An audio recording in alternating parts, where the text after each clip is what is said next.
As I said to many of you last year when we were in a similar position, you may well hear things in the next 20 minutes that you find difficult to understand, you find difficult to comprehend. We've always said that we're not going to shy away from talking about the difficult things, because if we don't talk about the difficult things, who will be? So what we've got here today are a great group of my friends, but also key industry figures, both within fire and rescue and within the world of manufacturing. On the far end, I've got Paul Calderwood. Paul, please introduce yourself to the audience. Good, actually, I think it's afternoon now. Good afternoon. My name's Paul Calderwood. I'm a retired fire chief from the Boston area in the U.S. I'm a consultant, and I do a lot of work in the Middle East, Kuwait, Jordan, and Saudi Arabia, and hopefully soon to be here in Dubai. Thanks, Paul. Mark? Good afternoon. I'm Mark Buckingham. At present, I'm working for Abu Dhabi Airports, looking after emergency planning and fire life safety, but I guess career spans across many fields of fire and rescue over the last 30 or so years, both municipal, civil defence, industrial, airports, etc., etc. So hopefully a broad range of experience. Thank you. Sam? Good afternoon, my name's Sam Malins. I'm the CEO of React and Fire Suppression. I've got a little bit of experience in fire over the last 15 years and moving into the fire from the waste management industry, which is a high risk fire industry, so that's why we moved into fire, so a fair bit of experience there. Last but not least, Paul. I'm Paul Pope. I'm Global Head of Fire and Life Safety Business for Ajax Systems. I'm also a Director of the Fire Industry Association in the UK and worked on many committees worldwide, international standards for fire, fire detection and alarms, and fire safety. Thank you. Many of you are going to be thinking, what's he sat on the stage talking about mental health and suicide? Why has he got people from the fire and rescue community and also from the wider manufacturing? Mental health and suicide doesn't hold any boundaries. It doesn't worry where it strikes. But the reaction and the way that we need to deal with mental health and, unfortunately, the suicide that very often comes as a result of the mental health trauma, we all have a duty to put in place control measures. We owe it to ourselves, we owe it to our children, we owe it to the next generation.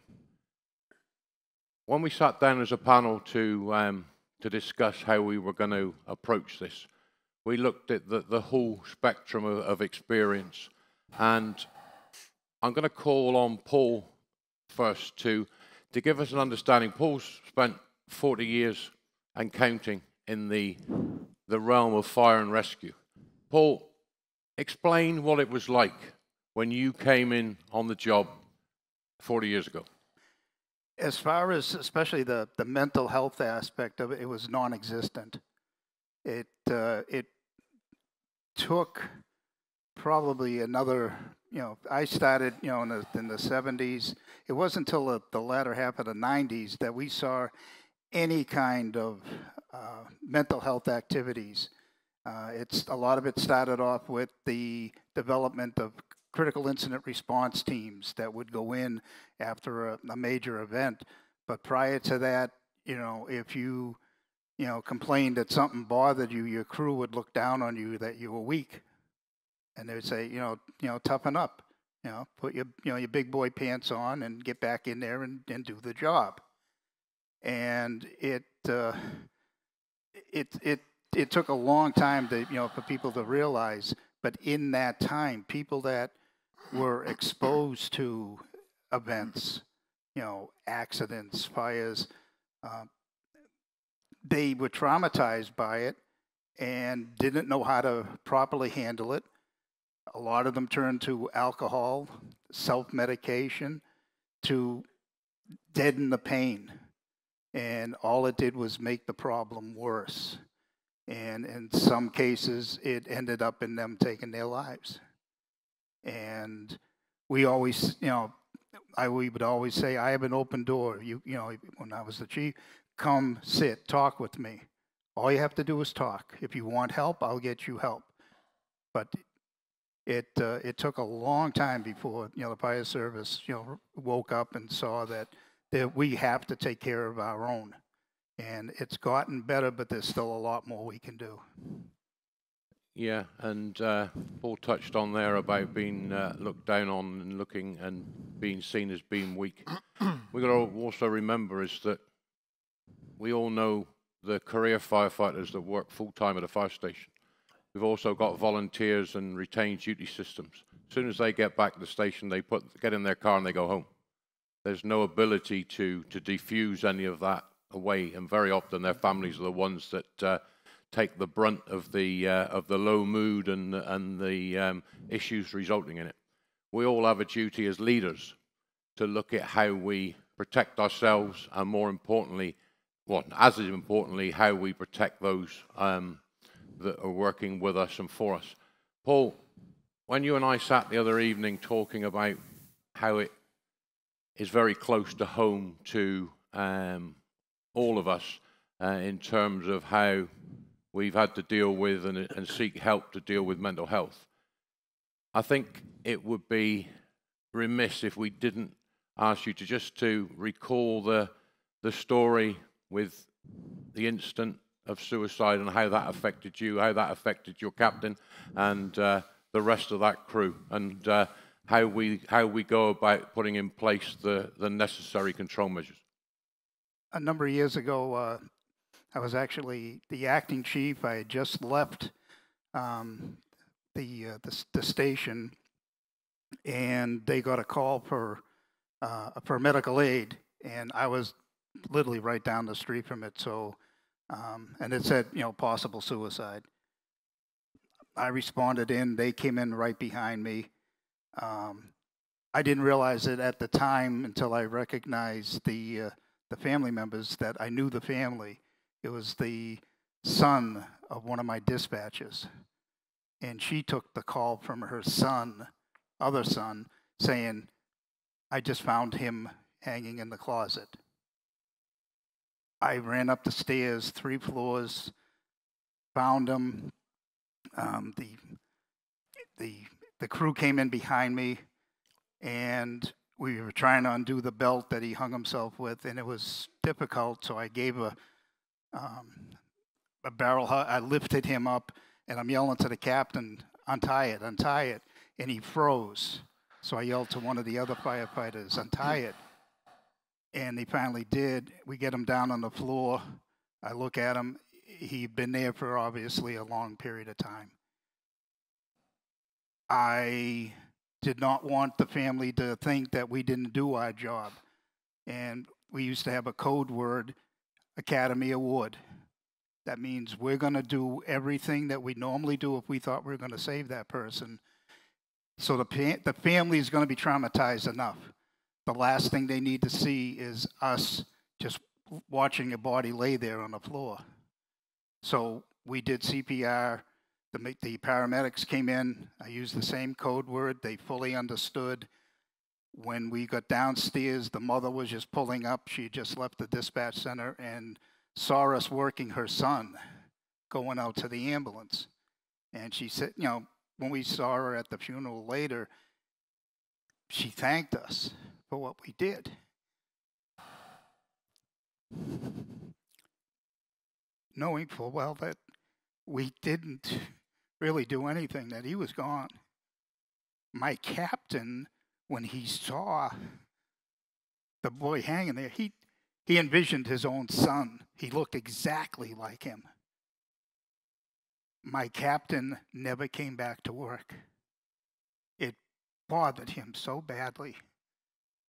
We tried to get him the help a couple of times, and it just came back to, he says, "I can't go through that." You know, fighting fires is one thing. Seeing that was another. It's, as Terry said earlier today, we see things that we wish we'd never seen. We witness things that we wish we'd never witnessed. 40 years ago, there were no tools. It was a case of man up and get on with it. Paul and I were discussing how do we protect the next generation of leaders, be that fire leaders, be that manufacturing leaders. We've got to give them the tools to do the job prior to them being exposed to this kind of trauma. Day 1 to day 5 of the Recruit Academy needs to be teaching them about mental health awareness. Because if not, we're going to continue to see. So what Paul and his crew witnessed that day with the son of one of their own is the start of trauma that results in what they were attending. And this is why we really need to start giving those tools. Paul, and when we spoke, I knew that that was very emotional for you. I appreciate you saying to me, I want to tell them, and we all applaud you for that.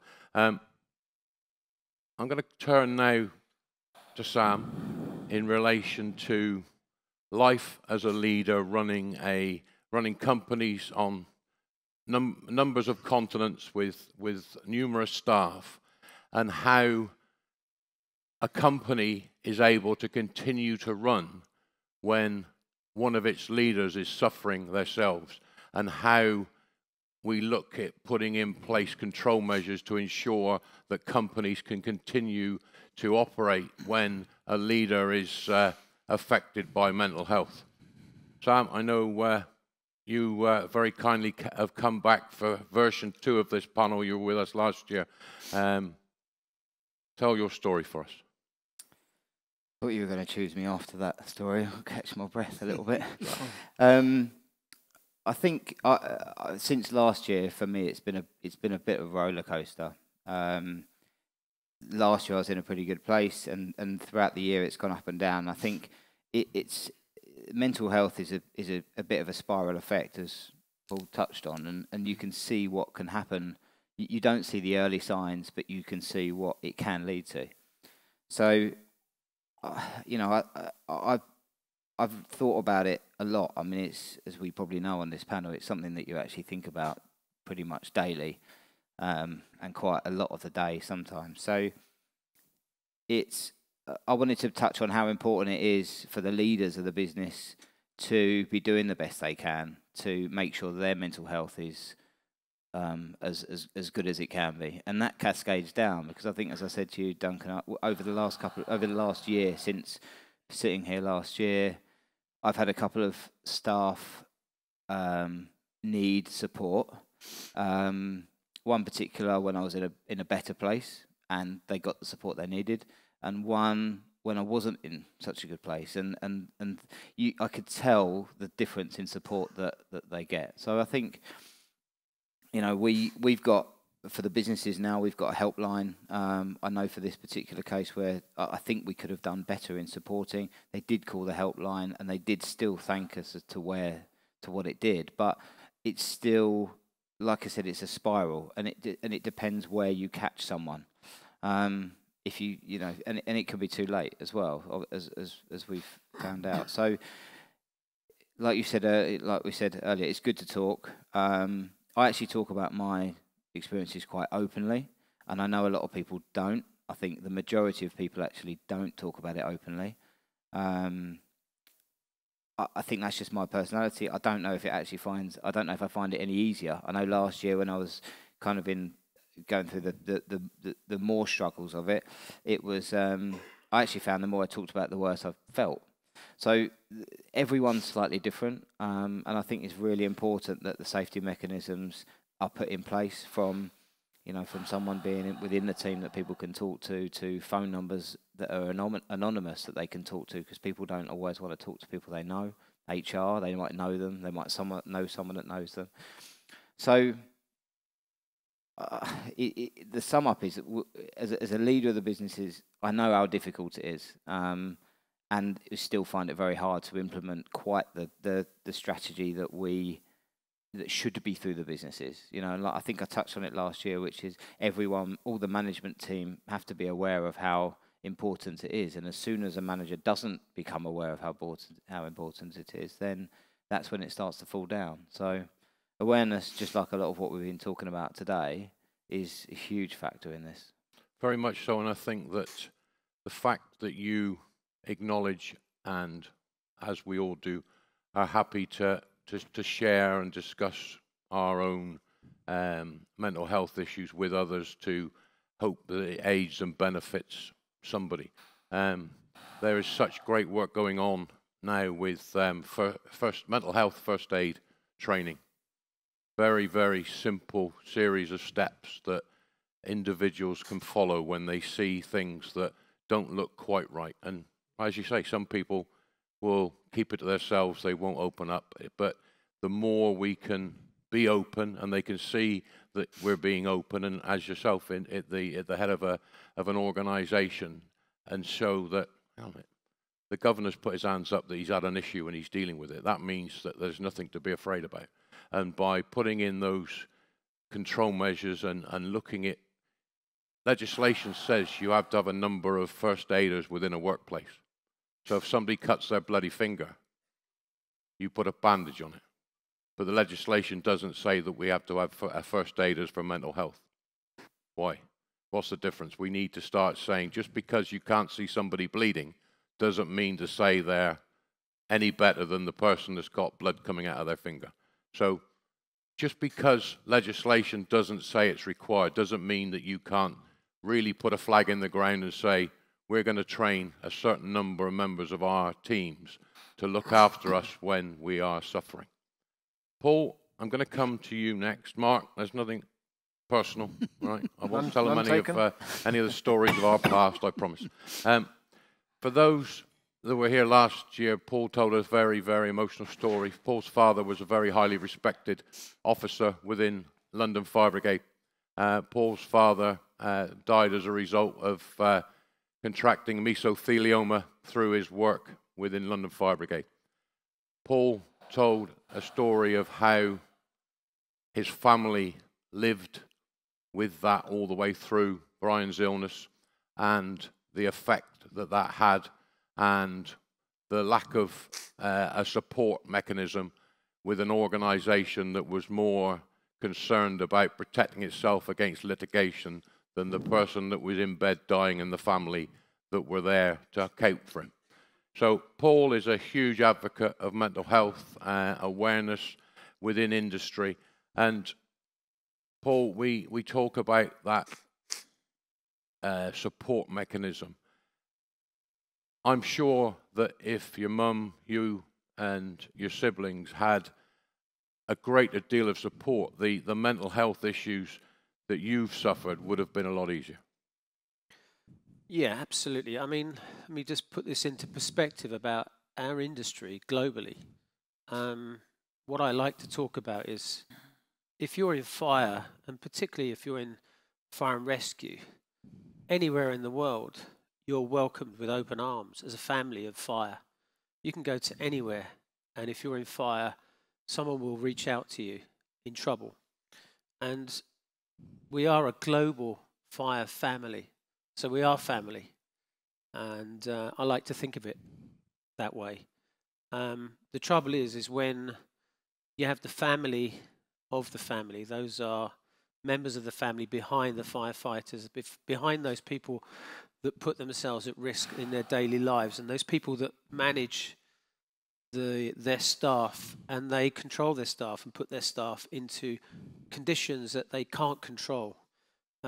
So when things go wrong, when there's trauma, when there's suffering going on for the individuals behind the personnel that get involved with this, letting those family members down, family of the family, is quite a difficult thing to see, because all said and done, family.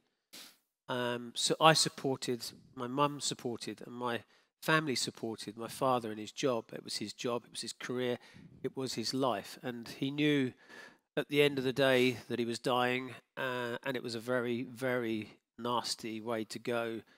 If you know anything about, we'll talk about protection of firefighters at the end of this, but if you know what you go through when you're suffering that, and the family's been through supporting that person in his career, in her career, throughout their lives. The family are involved in that job, whether you like it or not.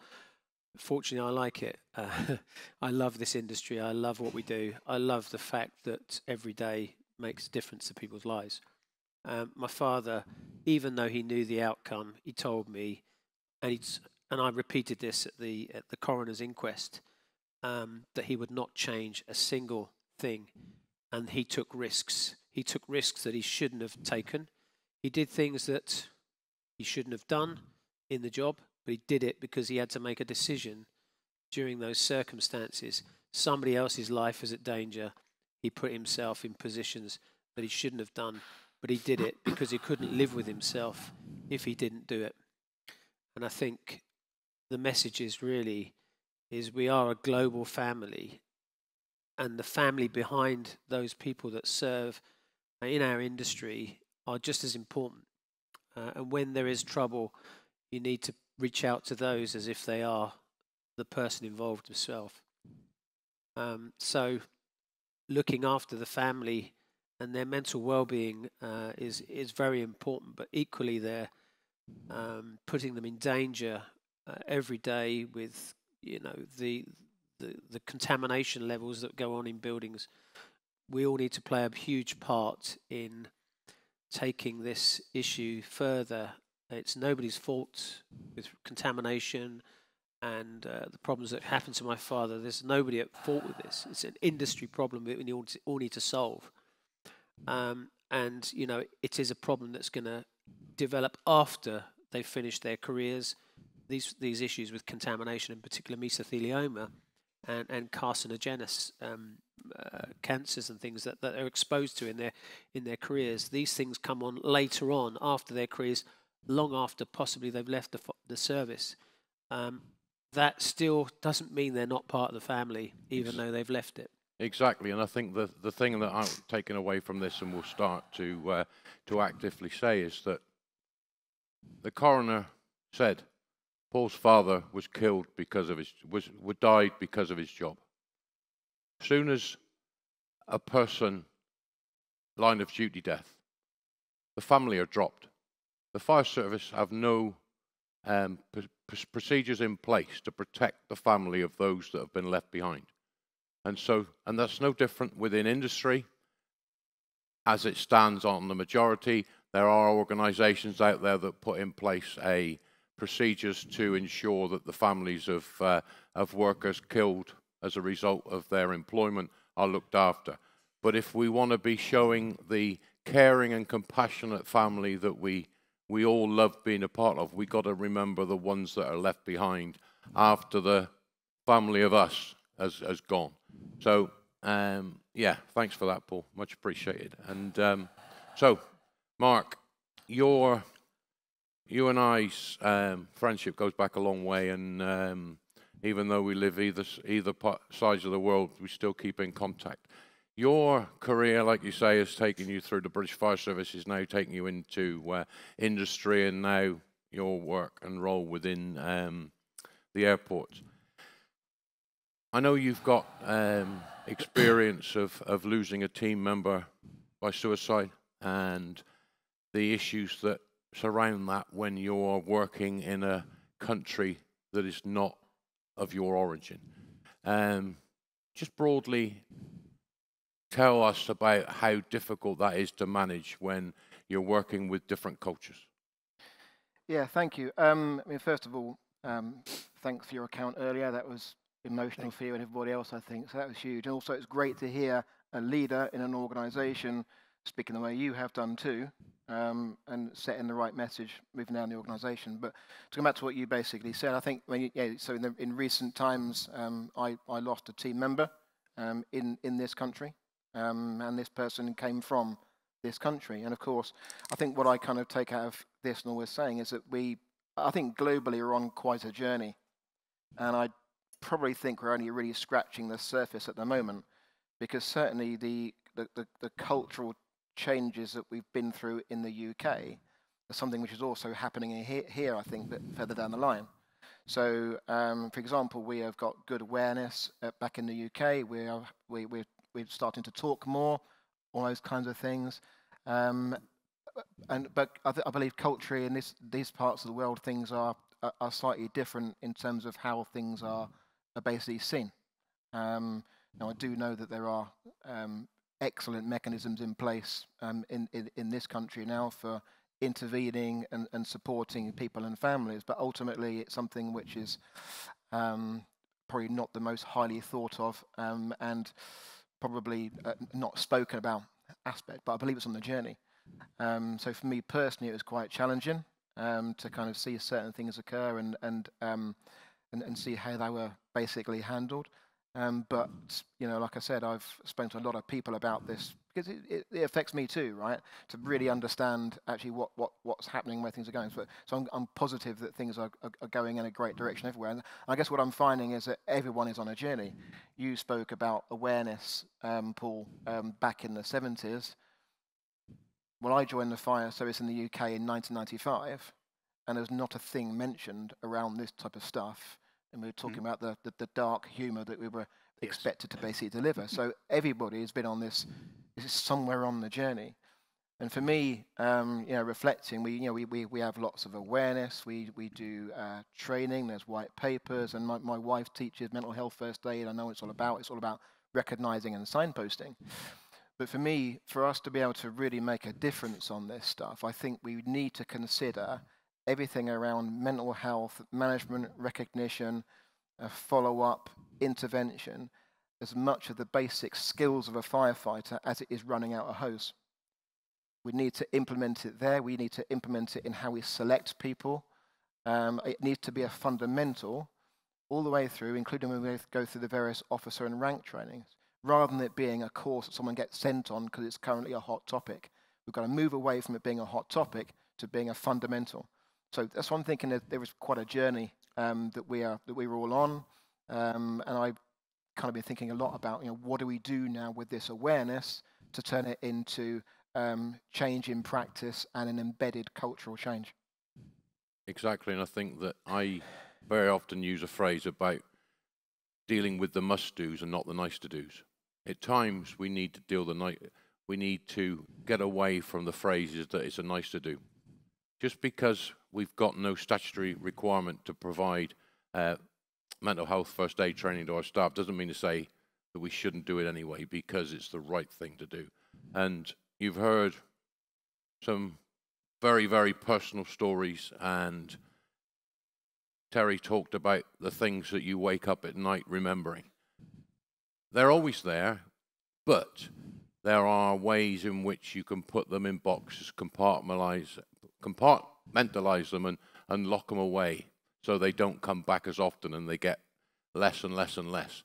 But unless people know how to actually start that process, then they're never going to deal with it.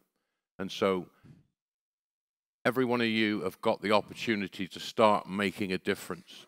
Start looking at mental health awareness. Start sowing the seeds within your organization to say, how about we just put a few people through, and then we'll start the ball rolling and start a program to make mental health awareness a non-taboo subject. Because there's nothing to be afraid of. I stood in front of you last year and told you that I take a tablet every day because it means that I can operate with no issues. Not a problem with that at all. It's the norm and the control mechanisms. And we all will have our own control mechanisms and how we deal with it. The clock's flashing. We've gone over time, but if the conference director can't go over time, then nobody can. So we're back on time fairly well anyway. But quite happy to take any questions, and also if any of you want help, advice in relation to how you go about it, if you want to talk to Sam about how he's done it within his organization, or talk to any one of us, my email address is in the program and I can then signpost you through. One thing I'd like to share with you, which is a bit of news over the last month, is following last year's events here. I know a guy, guy's name is Jeff Dill, former fire captain in the US.